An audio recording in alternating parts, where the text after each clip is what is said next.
அனைவருக்கும் வணக்கம். மேடையில் இருக்கும் ஸ்டன் மாஸ்டர் சில்வா அவர்களுக்கும், டாக்டர் சார் அவர்களுக்கும், வேலுமுருகன் சார் அவர்களுக்கும், ராதாரவி சார் அவர்களுக்கும், நண்பர் ஜெகன் அவர்களுக்கும், அப்துல்தாசன் அவர்களுக்கும் வணக்கம். எடிசன் அந்த அவார்டு 2 வருஷத்துக்கு முன்னாடி என் பையன் வந்து பெஸ்ட் டெபு ஆக்டர் அவார்டு வாங்கியிருக்கான்னு நினைக்கிறேன். 2 இயர்ஸ்க்கு முன்னாடியோ 3 இயர்ஸ்க்கு முன்னாடியோ, லாஸ்ட் இல்லை, அதுக்கு முந்தின வருஷம் 2024க்கான 25 ஓகே பெஸ்ட்டு டெபு ஆக்டர் வாங்கியிருக்கான். அது ரொம்ப பெருமையாக இருந்தது. அந்த டைமில் நானும் மலேசியா போகிற மாதிரி தான் இருந்தது. பட் எனக்கு ஹெல்த் சரியில்லை, பைபாஸ் சர்ஜரி பண்ணியிருந்தேன், அதனால் போக முடியல. பையன் சொன்னால் ரொம்ப கிராண்டாக நடந்தது அப்படின்னு சொன்னால், அது சோஷியல் மீடியாலெல்லாம் ஷேர் பண்ணால் அது ரொம்ப பெரிய ரெஸ்பான்ஸ் கிடச்சிது. அதுக்கு நன்றி. ஏன்னா ஃபஸ்ட்டு என் பையனை ரெகக்னைஸ் பண்ணது யாருன்னா டைமண்ட் பாபு சார் தான். அவர் தான் வந்து எம்ஜிஆர் சிவாஜி அவார்டு அப்படின்ற ஒரு அவார்டில் வந்து 2024 பிகினிலே அவனுக்கு வந்து அந்த படத்தில் அவார்டு கொடுத்தாரு. அதுக்கப்புறம் சார் கொடுத்தாரு. அதை தொடர்ந்து சைமாவில் கூட பெஸ்ட்டு டெபு ஆக்டர் வாங்கிட்டான். ஸோ அந்த மாதிரியான ஒரு நல்ல ஒரு அவார்டு இது.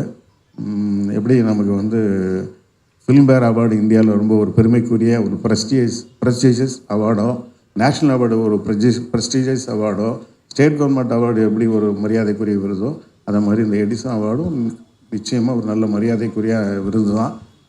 அது கலைஞர் டிவியில் கூட லைவாக வந்ததுன்னு நினைக்கிறேன். ரொம்ப பெருமையாக இருந்தது. இதில் வந்து ராதாரவி சாரை பற்றி சொல்லணும். ராதாரவி சாருக்கு இயல்பாகவே ஒரு நல்ல சென்ஸ் ஆஃப் ஹியூமர் உண்டு. அது நான் அவர்கிட்ட பல தடவை சொன்னேன். எல்லா மேடைகள்லையும் பார்த்தீங்கன்னா அவர் ஹியூமராக தான் பேசுவார். ஆனால் நம்முடைய பார்வை எப்படி இருக்கும், அவர் ஒரு வில்லனாக தான் பார்த்துருப்போம். பொய்க்கால் குதிரைன்னு ஒரு படம், பாலச்சந்தர் சார் படம், பொழந்து கட்டியிருப்பார் காமெடியில். அதில் வந்து எங்கள் சின்ன சித்தப்பாவுக்கு பெரிய சித்தப்பா, அதெல்லாம் ஒரு காமெடி அவ்வளோ ஃபன்னாக இருக்கும் அந்த படத்தில். அந்த நல்ல சென்ஸ் ஆஃப் ஹியூமர் உள்ளவர். அவர் நான் கூட ஒரு படத்தில் வில்லனாக தான் போட்டேன். எனக்கே அது கஷ்டமாக இருந்தது. 2 படத்தில் ரொம்ப நல்ல கேரக்டருக்காக அவரை கூப்பிட்டேன். ஒன்று வந்து வானத்தை போல், அது வந்து சார் பண்ணல, ஒரு கெஸ்ட் அப்பியரன்ஸ் தான். அது வந்து கடைசி ஆனந்த் பாபு இவர் ஆனந்த்ராஜ் பண்ணார். நல்ல எனக்கு ரொம்ப பிடிச்ச ஃபேவரட் ஆர்டிஸ்ட்டு. என் படத்தில் சென்னைக்காதில் நடிச்சிருக்கிறாரு. ரொம்ப ஒரு சின்சியர் அண்டு ஒரு டெடிக்கேட்டடான ஒரு ஆர்டிஸ்ட்டு நண்பர் ஜெகன். உண்மையிலே அயன் படத்தில் நம்ம மறக்கவே முடியாது. அவருடைய திறமைக்கேற்ற வாய்ப்பு அவருக்கு நிச்சயமாக கிடைக்கல. நம்ம தமிழ் சினிமாவில் அந்த அங்கீகாரம் அவருக்கு கிடைக்கல. நிச்சயமாக ரொம்ப சீக்கிரமாக பெரிய ஒரு உயரத்துக்கு போவார். அது மாதிரி அந்தோணிதாசன் ஆகட்டும், அது மாதிரி ஸ்டண்டு மாஸ்டர் ஆகட்டும். ஸ்டண்டு மாஸ்டர் ரொம்ப பாப்புலர் தான் சில்வா.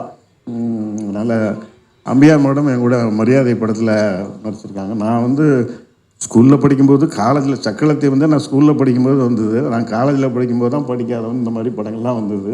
அப்புறம் நான் என் படத்துலேயே அவங்க நடிச்சிருக்கிறாங்க. இருந்தாலும் அவங்க டைரக்டருக்கு ரொம்ப மரியாதை கொடுக்கக்கூடிய ஒரு ஆர்டிஸ்ட்டு. இந்த விருது வந்து ரொம்ப ஹாப்பியாக இருக்குது. இப்போ வந்து பையன் ஒரு படத்தில் 2 படத்தில் நடிக்க போகிறான். எப்படி நீங்கள் பெஸ்ட்டு டெபு ஆக்டர் அவார்டு வாங்கினானோ, ஐ எம் ஷுவர் இன்னும் ஒரு 1 or 2 இயர்ஸில் பெஸ்ட் ஆக்டர் அவார்டு என் பையன் வாங்குவான். அந்த நம்பிக்கை எனக்கு இருக்குது. நீங்கள் எல்லாம் சப்போர்ட் பண்ணுங்கள். நன்றி, வணக்கம்.